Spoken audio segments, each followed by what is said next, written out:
বন্ধু আল্লাহ নবী বলেছেন আব্দুল্লাহ ইবনে মাসউদ রাদিয়াল্লাহু তাআলা চিৎকার করে সুবহানাল্লাহ। বন্ধু নবী হিজরত করে যাইতেছেন মক্কা থেকে মদিনায়, কোথায় একটু আলোচনা করি তারপর দিয়ে আসবো। মক্কা থেকে মদিনায় রাস্তায় চলতেছেন নবীজি। বন্ধুগণ কাফের বেঈমানের ভয়ে নয়, আল্লাহর হুকুমে আল্লাহর নবী হিজরত করতেছেন। বন্ধুগণ দিনের বেলা রাস্তায় চলতেছেন, সঙ্গে ছিলেন একজন সাহাবী, নাম সাইয়েদনা আবু বকর সিদ্দিক। কথা বলে ঠিক না বেশি? একজন কাফের বেঈমান আমার নবীর ছিল না, ওই দলের অনুসারী আবু বকরকে ছিলেন। রাস্তায় দেখা হলো আবু বকরের সঙ্গে। আবু বকর ডাক দেয়, আবু বকর কোথায় চলতেছো? কোথায় যাবো জানি না, আপনার সঙ্গে দেখে অভিযোগে বলেন। আবু বকর বলেন, যদি বলি মুহাম্মদ তাহলেও চিনবে, যদি বলি আমাদের নবী তাহলেও চিনবে, তাহলে কি করবো? বন্ধুগণ হঠাৎ করে উপস্থিত জ্ঞান লাগাইলেন। হ্যাঁ বন্ধু, ওই কাফের বেঈমানকে বললেন, আমি চলতেছি রাস্তা, ইনি আমার রাহবার, ইনি আমার পথ প্রদর্শক। আল্লাহু আকবার বলেন, ইনি আমার মুর্শিদ। বন্ধুগণ আবু বকর ভাই আমার মুর্শিদ, পথ দেখানেওয়ালা, রাহবার, ইনি আমার পথ প্রদর্শক। ঠিক না ঠিক? এমন এক কথা উত্তর দিয়েছে, এটা ঠিক জবাব নাকি ব্যাঠিক জবাব? সঠিক জবাব, ইনি আমার পথ প্রদর্শক। তামাম কুল কায়নাতের পথ প্রদর্শক হলো আপনার আমার নবীজি, বিশ্ব নবী মুহাম্মদ রাসূলুল্লাহ সাল্লাল্লাহু আলাইহি ওয়াসাল্লাম। বন্ধুগণ রাস্তা চলতেছিলেন, চলতে চলতে মরুভূমির প্রান্তরে তৃষ্ণা লেগেছে আল্লাহর নবী। হ্যাঁ বন্ধু, মরুভূমির প্রান্তর একটু দূরে গেলেন, মরুভূমির প্রান্তর আল্লাহ রাব্বুল আলামিন আকাশ থেকে চূড়ান্ত তাপ দিয়েছেন। হ্যাঁ বন্ধু, আপনাদের ছেলে সন্তান ভাতিজা যারা সৌদি আরবে চাকরি করে, একটা আমার জিজ্ঞাসা করে দেখবেন মরুভূমি প্রান্তরে চলতে কত কষ্ট। এখনো হাজি সাহেবরা যায়, বন্ধুগণ পায়ে জুতে লাগায়, খাওয়ার পর ফসকা পড়ে যায়। বন্ধুগণ মরুভূমি প্রান্তরে বালু খায়, যখন দূর পড়ে যায় বালুটা উত্তপ্ত হয়ে যায়, মনে হয় ধান দিলে খই ফুটে যাবে, এত গরম এত গরম। মরুভূমি রাস্তা দিয়ে রহমতুল্লাহ আলামিন, হ্যাঁ বন্ধু সাইয়েদনা আবু বকর সিদ্দিক রাস্তা দিয়ে চলতেছেন। যাইতে যাইতে আবু বকরের কাছে আমার নবীজি ডাক দেয়, আবু বকর আর তো শুনতে পারি না, তৃষ্ণা লেগেছে, সাজদা পেছনে যায়, দেখো তো কোনো জায়গায় কোনো পানির ব্যবস্থা করতে পারো নাকি? আল্লাহর নবীর সাহাবী আবু বকর সিদ্দিক ডাক দেয়, ইয়া রাসূলুল্লাহ, হাবিবাল্লাহ নবীজি কোন দিকে তাকাবো? যেদিকে তাকাই সেদিকে বালু আর বালু, মরুভূমি প্রান্তর, যেদিকে তাকায় পানির কোনো তালাশ পাওয়া যাবে না। আল্লাহর নবী ডাক দেয়, আবু বকর সামনের দিকে চলো। হ্যাঁ বন্ধু, যাইতে যাইতে কিছু দূর আগে গিয়ে দেখেন ৬-৭ বছরের একটা ছেলে, একটা বালক ছাগল চড়াইতেছিলেন। নবীজি ডাকতেন, আবু বকর, ওই যে একটা বালক দেখা যায় রাখালের কাজ করে। আল্লাহু আকবার বলেন, রাখালের কাজ করে। ওই রাখালের কাছে যাইয়া জিজ্ঞাসা করো, ওই রাখাল গুলো ছাগল ছাড়াইতেছে, ছাগলের মধ্যে একটা ছাগল থেকে একটু দুধ কি দহন করে আমাদের দেওয়া যায় না? হ্যাঁ বন্ধু, আল্লাহর নবীর সাহাবী আবু বকর সিদ্দিক নবী সহ সামনে গেলেন। ডাক দেয়, বাবা রাখাল রে, তোমার এতগুলো ছাগল তুমি ছড়াইতেছো, এই ছাগলগুলোর ভিতরে একটু দুধ দহন করে কি আমাকে দেওয়া যায় না? আব্দুল্লাহ ইবনে মাসউদ আমার নবীকে কেমন ভাবে ছেড়েছে সেই কথাটা আপনাদের সামনে তুলে ধরতেছি, একটু গেলে খারাপ লাগা। এই ছেলেটাকে ডাক দেয়, বাবা তোমার ছাগলের ভিতরে থেকে একটু দুধ কি দহন করে আমার দেওয়া যায় না? এ বন্ধু, মাত্র ৬ বছর ৭ বছরের একটা বালক নবীজিকে উদ্দেশ্য করে দেয়, ও প্রতিজ্ঞা হয়, এই ছাগলগুলোকে চালাইতেছে রাখাল, আমি ছাগল চড়াই, এই ছাগলগুলো আমার একজন মনিব আছে, সেই মনিবের গোলামি আমি করতেছি। এই ছাগলগুলো চাইলে অনেক দুধ আপনাদেরকে দিতে পারি, কিন্তু আমি এক ফোঁটা দুধ আপনাদের দিব না। কারণ হলো ছাগলগুলো আমার নয়, আমি হলো আমানতদার। জোরে জোরে বলেন সুবহানাল্লাহ, আমি আমানতদার। এখান থেকে খেয়ানত করা যাবে না, বিদায় আপনাদের দুধ দহন করে দিতে পারবো না। অনেক ছাগলের দুধ আছে, কিন্তু এক ফোঁটাও আমি দিব না। নবীজি ডাক্তার, বাবা আমার তৃষ্ণা লেগেছে, একটু দুধের ব্যবস্থা কি করা যাবে না? আবু বকর ওই ছেলেটাকে জিজ্ঞাসা করো, তার ভালের ভিতরে এমন একটি ছাগল কি নাই যেটা এখন পর্যন্ত গাভ হয় নাই, অর্থাৎ গর্ভধারণ করে নাই, বাচ্চা দেয় নাই। এমন ছাগল কি তার পালের ভিতরে নাই? আবু বকর ডাক দেয়, বাবা রাখেন নেই, তোমার পালের ভিতরে এমন একটা ছাগি বাচ্চা কি আছে যেটা এখন পর্যন্ত গর্ভধারণ করে নাই, দুধ তখন দেয় না, বাচ্চা দেয় নাই, গর্ভধারণ করে নাই, এমন ছাগল তোমার পালের ভিতরে কি আছে? এই ছেলেটা ডাক দেয়, অনেকগুলো আছে, এই সাইড থেকে যদি আপনার মনে চায় ধরে নিতে পারেন। নবীজি ডাক দেয়, আরে আবু বকর, পালের ভিতর থেকে এমন একটা ছাগল ধরে নিয়ে আসো যেটা এখন পর্যন্ত গর্ভধারণ করেন নাই। বন্ধুগণ, আমাদের এলাকায় এটা হাওলাত বলা হয়, কথা বলেন ঠিক না ঠিক? একটা হাওলাত ধরে নিয়ে আসলেন আল্লাহর নবীজির সাহাবী আবু বকর সিদ্দিক, কাছে নিয়ে আসলেন। এই বালকটা তাকায় তাকায় দেখতেছেন দুইজন মানুষ আমার ছাগল ধরে নিয়ে গেল। বন্ধুগণ, চারটি পা। আবু বকরকে ডাক দিলেন, আবু বকর সুন্দর করে দুই হাত দিয়ে দুইটা চারটা পা ধরে রাখো। আল্লাহর নবীর হুকুমে আবু বকর চারটা পা ধরে রাখলেন। নবীজি একটা পাথর সংগ্রহ করলেন, যেই পাথরের ভিতরে একটা গর্ত গর্ত ভা। আল্লাহর নবী ওই ছাগলের ওড়ালে হাত লাগায় বিসমিল্লাহির রহমানির রহিম আল্লাহু আকবার বলে হাত লাগায়া, বন্ধুগণ বাসুর যেমন গাইকে বানান দেয় ওইভাবে লাগাইয়া কান দিলেন। বন্ধু, হাত লাগাইতে দেরি হয়েছে, আস্তে করে ওলানটা বড় হইতে দেরি হয় নাই। শিক্ষার বেলা সুবহানাল্লাহ, তার পবিত্র হাত বড় দিয়ে এই ছাগলের দুধটা দহন করলেন, গর্ত হয়ে গেল। আল্লাহর নবীজি ডাকলেন, আবু বকর ছাগল ছেড়ে দাও। ছাগল ছেড়ে দিলেন, ছাগল যেরকম ছিল ওই রকমই হয়ে গেল। নবীজি বলতে গভীর মনোযোগ, নবীজি এই মতো নেই ছাগলে মুখ লাগায়া দুধ পান করে কৃষ্ণ নিবেদন করলেন। আবু বকরকে ডাক দিলেন, আবু বকর তুমিও পান করে নাও। আবু বকর পান করলেন, তারপর গর্তের ভিতরে দেখা যায় দুধ। ডাক দিল, বাবা রাখান রে, তোমার ছাগল ধরে দহন করেছি, তোমার এই মরুভূমির পান ধরে কাজ করতে বড় কষ্ট হয়ে যায়, অবশ্যই তৃষ্ণা লেগেছে, তুমিও দুধ দহন করেছি, এই দুধটা পান করে নাও। ছোট্ট বালকটা দৌড়ে আসলেন, তাকায় দেখলেন এমন দুইটি মহামানব যারা ছাগলের পাহাড় ওড়ানে হাত দাঁড়িয়ে, যেই ছাগলটা গা হয় নাই, বাচ্চা দেয় নাই, ওই ছাগল থেকে যদি দুধ পালন করতে পারে এই মানুষটা কখনো সাধারণ মানুষ হতে পারে না। দুধ দহন করে দিয়েছেন, নবী পান করলেন, আবু বকর পান করলেন। বন্ধুগণ, পান করার পরে এবার ছেলেটাকে ডাক দিলেন, ছেলেটা দুধ পান করে নিলেন। ডাক দিলেন, কেন আপনি কোন জায়গা থেকে এসেছেন? আপনি তো সাধারণ মানুষ নয়।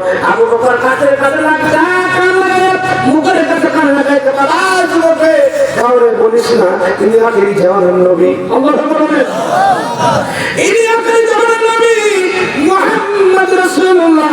আমরা মক্কা থেকে মদিনায় যাইতেছি। ও বন্ধু, এবার এই যে ছেলেটা দুধ পান করলেন, ছাগল গরু বাড়িতে নিয়ে গেলেন, এরপর রেখে দিলেন। মনিবের কাছে দৌড় দিয়েছেন এই দুইটা মহামানব, আমার ছেলে একটা আনা গ্রামীণ গ্রাম হয় নাই, এমন একটা ছাগল থেকে যারা দুধ দহন করেছে, এই আল্লাহর নবী, ওই নবীর কথাতে যাবো, আমি আর ছাগল চড়ানোর কাজ করবো না। বন্ধুবার পিছনে পিছনে দৌড় দিয়েছে আল্লাহর নবী।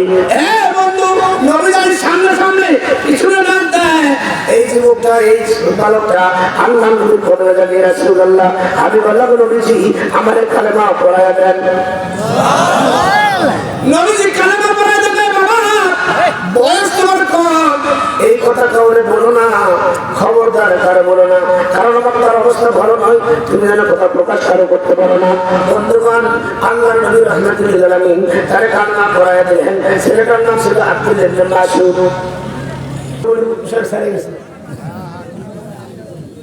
নবীজির কাছে যাইয়ে কালেমা পড়ায়া দেন, নবীজি কালেমা পড়ায়া দিলেন, কাউকে বলবি না, কাউকে বলবি না, বলবি না। বন্ধু, গভীর বন্ধু,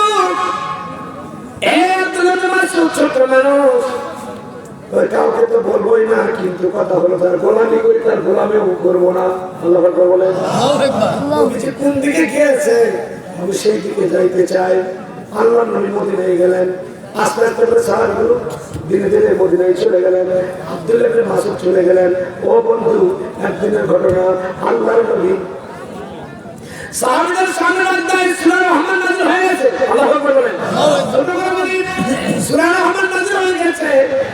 আল্লাহর নবী সাহাবীদেরকে ডাকতে, তোমাদের মধ্যে কে আছো আবু কুবাইস পাহাড়ে যাইয়া সূরা রহমানটা তেলাওয়াত করবা। নবী কথা বলতে দেরি হয়েছে, আব্দুল্লাহ ইবনে মাসউদ দাঁড়া খাইয়ে লাব্বাইক ইয়া রাসূলুল্লাহ, আমি আছি। আল্লাহু আকবার বলেন। আল্লাহু আকবার। ইমানি শক্তি কত!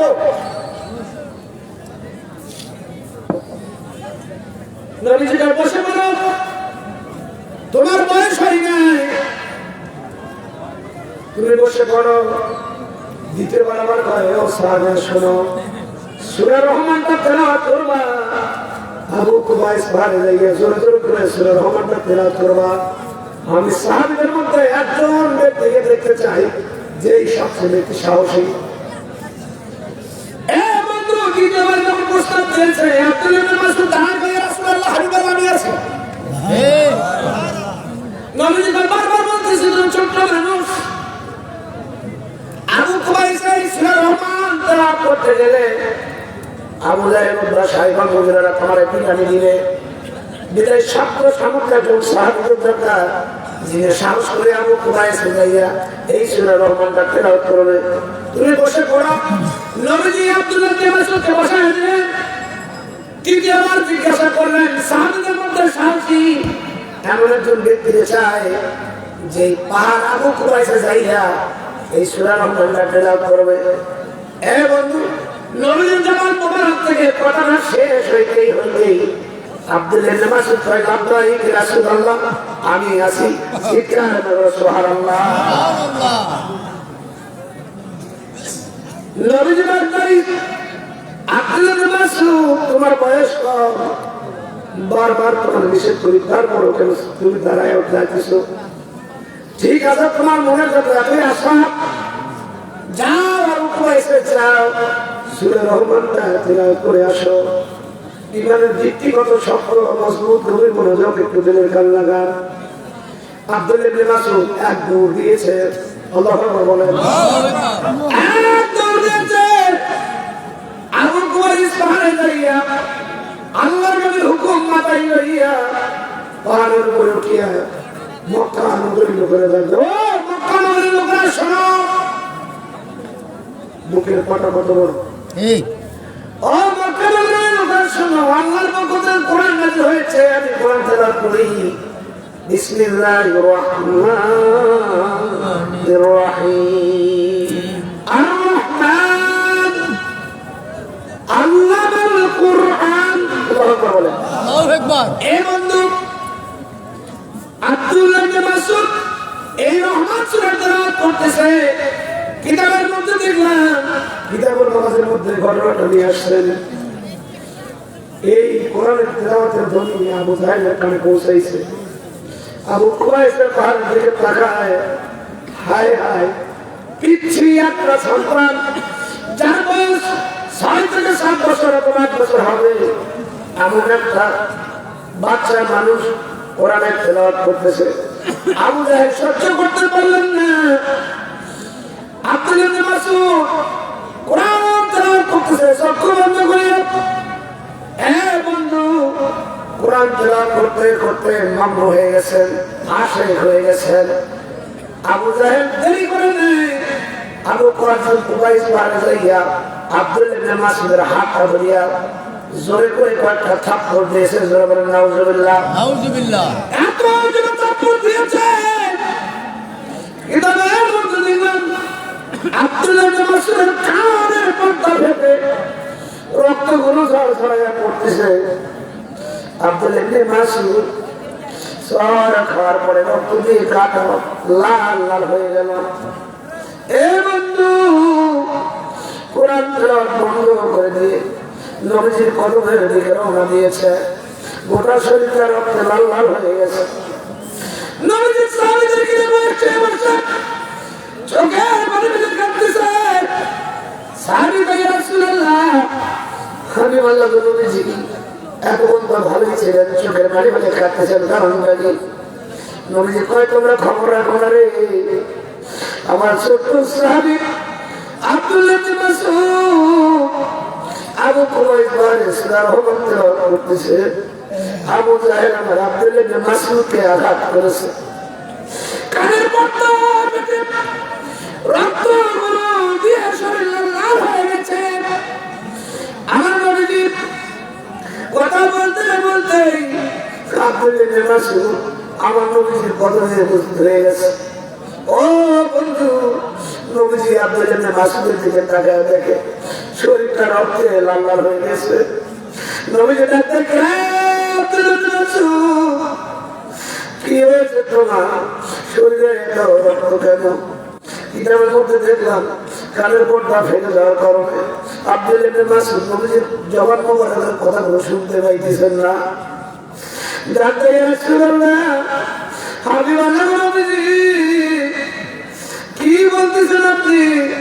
আমি তো শুনতে পারি না। আমি যখন কোরআন তেলাওয়াত করতেছিলাম নিশ্চয়ই আবু কুবাইস পাহাড়ে আসিয়া এমন করে থাপ্পড় দিয়েছে, থাপ্পড়ের চোখে আমার কানের পর্দা ফেটে রক্তগুলো দিয়ে আমার শরীর লাল লাল হয়ে গেছে। নবীজি, আমি আর কানে কিছুই শুনতে পাই না। নবীজি আব্দুল্লাহ ইবনে মাসউদকে বুকের সঙ্গে জড়িয়ে ধরেছে, বুকের সঙ্গে লাগাইয়া শুভ লাগায়, আব্দুল্লাহ ইবনে মাসউদ রে, ইসলামের জন্য কোরআনের জন্য এত কষ্ট করলি। বন্ধু, আব্দুল্লাহ ইবনে মাসউদ চোখের পানি ফেলে কান্দে, নবীজিও চোখের পানি ফেলে কান্দে। হঠাৎ করে সামনের দিকে তাকায় দেখেন জিবরাইল আমিন আল্লাহর পক্ষ থেকে নবীর কাছে হাজির হয়েছে। ডাক দেয়, ইয়া রাসূলুল্লাহ, হাবিবাল্লাহ নবীজি। আল্লাহর নবীজি জিবরাইলের দিকে তাকায় দেখে জিবরাইলের মুখের ভিতরে মুস্কি মুস্কি হাসি দেখা যায়। নবীজি ডাক্তার জিবরাইল, এমন একটা সময় গেছে আমার এই ছোট্ট সাহাবীরা কানের পর্দা ফেটে গেছে, আমি চোখের পানি ফেলে কাঁদি। আব্দুল্লাহ ইবনে মাসউদ চোখের পানি ফেলে কান্দে, আর তুমি মুস্কি মুস্কি হাসি দাও। জিবরাইল বলে, ইয়া রাসূলুল্লাহ, হাবিবাল্লাহ নবীজি, আমি যে কেন মুস্কি মুস্কি হাসি দেই এই জবাব আপনাকে আজকে দেব না, অন্য একদিন দিব। তবে আল্লাহ আমাকে পাঠায় দিয়েছি আপনার সান্ত্বনা দেওয়ার জন্য। আব্দুল্লাহ ইবনে মাসউদ চাও আপনার জন্য খুশ খবরই, আর বেশি দিন নয়, বেশি দিন নয়, ইসলাম বিজয় হয়ে যাবে। চিৎকার করে বলে সুবহানাল্লাহ। এ বন্ধু, নবীজি আব্দুল্লাহ ইবনে মাসউদকে কাছে লইয়া নবীজির থুতু মুবারক, আল্লাহু আকবার বলেন, নবীজির থুতু মুবারক আব্দুল্লাহ ইবনে মাসউদের কানের ভিতরে ঢুকাইয়া দিলেন। আল্লাহর কসম করে বলি, নবীজির থুতু মুবারক দিকে দেরি হয়েছে। আব্দুল্লাহ ইবনে মাসউদের কানের পর্দা ভালো হইতে দেরি হয় নাই। হে মুসলমান, যে নবীর থুতু মুবারক দিয়ে কানের পর্দা ফেটে যায় ভালো হয়ে যায়, যে নবীর থুতু মুবারক দিলে চোখের অসুখ ভালো হয়ে যায়, যে নবীর থুতু মুবারক দিলে কাটা চোখটা জমিনে পড়ে গেলে ওই চোখটা ভালো হয়ে যায়। আল্লাহু আকবার বলেন। যে নবীর থুতু মুবারক সাহাবীরা হাত পাতায় গ্রহণ করে নবীজি থুতু ফেলে দিবে, বুখারীর মধ্যে দেখলাম নবীজি থুতু ফেলে দিবে, সাহাবীরা হাত পাতায় আছে। ডাক্তার সাহাবীরা থুতু ফেলে দিব, হাত পাতায় আছে, কারণটা কি? সাহাবীরা কইয়া, নবীজি ইয়া রাসূলুল্লাহ, হাবিবাল্লাহ, আপনি থুতু করবেন, আমরা জমিনে করতে দিব না, আমাদের হাতে পড়ে যায়, আমরা এই থুতু মুবারক গায়ে লাগাবো। নবীজি ডাক দেয়, সাহাবীরা রে, থুতু মুবারক গায়ে লাগালে কি হয়ে যাবে? সাহাবীরা কইয়া, ইয়া রাসূলুল্লাহ, হাবিবাল্লাহ নবীজি, আমাদের ঈমান, আমাদের বিশ্বাস হলো আমাদের শরীরে যদি নবীজির থুতু মুবারক লাগানো যায়, আল্লাহর কসম করে বলি কিয়ামত সংঘটিত হয়ে যাবে। তামাম শরীরে যদি আগুনে পুড়ে যায়, যে জায়গায় নবীজির থুতু মুবারক লেগেছে, আমাদের ঈমান ওই জায়গায় দোজখের আগুন স্পর্শ করবে না। সুবহানাল্লাহ। হ্যাঁ বন্ধু, নবীজিকে চললেন আব্দুল্লাহ ইবনে মাসউদ বদরের যুদ্ধের দিন, যুদ্ধের বাহিনী যখন যুদ্ধের ময়দানে পৌঁছে গেলেন, গভীর মনোযোগ, যুদ্ধের ময়দানে সাহাবীরা এক পর্যায়ে পরাজয় হয়ে গেল, আবার বিজয় হয়ে যাবে। বদরের যুদ্ধের দিন আব্দুল্লাহ ইবনে মাসউদ যুদ্ধে অংশগ্রহণ করেছেন। আল্লাহু আকবার বলেন। হ্যাঁ বন্ধু, দুইজন ছোট ছোট বালক যুদ্ধে অংশগ্রহণ করেছেন, একজনের নাম মাস, আরেকজনের নাম হলো মুআতিস। দুইজন ডাক দেয় সাহাবীদের কাছে, আবু জাহেল নামে এই মানটা কোথায় আমাদেরকে দেখায় দেন, আমরা আমাদেরকে হত্যা করবো। কিতাবুল মাগাজির মধ্যে দেখলাম আবু জাহেল বড় একটা ঘোড়ার উপরে সার হয়েছে, যেন সাধারণ লোকেরা তাকে তালাশ করতে না পারে। ও বন্ধু, এই ছোট্ট মানুষ দুটি আবু জাহেলের গুরু বরাবর আল্লাহু আকবার বলে আঘাত করেছে। আঘাত করতে দেরি হয়েছে, আবু জাহেল জমিনে পড়তে দেরি হয় নাই। শিক্ষার নূর আল্লাহু আকবার। যেই মাত্র জমিনে পড়েছে, হঠাৎ করে আব্দুল ইবনে মাসউদ পিছনের দিকে তাকায়, আবু জাহেল জমিনের মধ্যে পড়েছে। এক মুহূর্ত দেরি করে নাই, চলে গিয়েছে।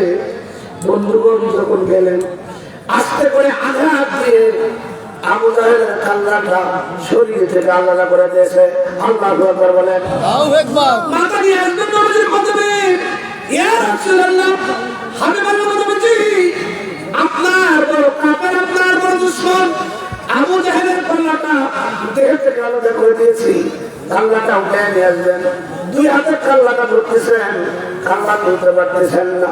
আব্দুল ইবনে মাসউদ বলেন, নবীজির কদমে কান্নাটা কেমন করে বসে দেই। চতুর্দিকে তাকিয়ে দেখেন, বিশাল একটা লোহার শিক পড়ে আছে, রড পড়ে আছে। আবু জাহেলের কানের মধ্যে ঢুকাইয়া অপর কান দিয়ে বের করে দিয়েছেন। আল্লাহু আকবার বলেন। এক কান্দে ঢুকাইছেন, অন্য কান্দে বের করে দিয়েছেন। দুই হাতে দুইটা রড ধরে নিয়ে নবীজির কদমে আসতেছেন, আল্লাহর নামে কদমে আসছেন। বন্ধুগণ, আবু জাহেলের মাথা দেখিয়া নবীজি হাসি দেয়। একদিকে আব্দুল ইবনে মাসউদ হাসেন, অপরদিকে আমার নবীজি হাসতেছেন। হঠাৎ করে জিবরাইল এসে গেল, রাসূলুল্লাহ, হাবিবাল্লাহ নবীজি, ওই যে মনে আসেনি যে দিন আপনার সাহাবী আব্দুল ইবনে মাসউদের কানের পর্দা ফেটে গিয়েছিল, ওই দিন আপনারা দুজন কেঁদেছিলেন, আমি হাসতেছিলাম। এই রহস্যটা আমি জানতাম। আল্লাহু আকবার বলেন। আল্লাহ আমাকে জানাই দিয়েছে অতি শীঘ্রই, অতি তাড়াতাড়ি, যে কানের ভিতরে আবু জাহেল আঘাত করেছে, ওই কানের ভিতরে আব্দুল্লাহ ইবনে মাসউদ রড ঢুকিয়ে নবীজির কদমে নিয়ে যাবে। শিক্ষার বেরো সুবহানাল্লাহ।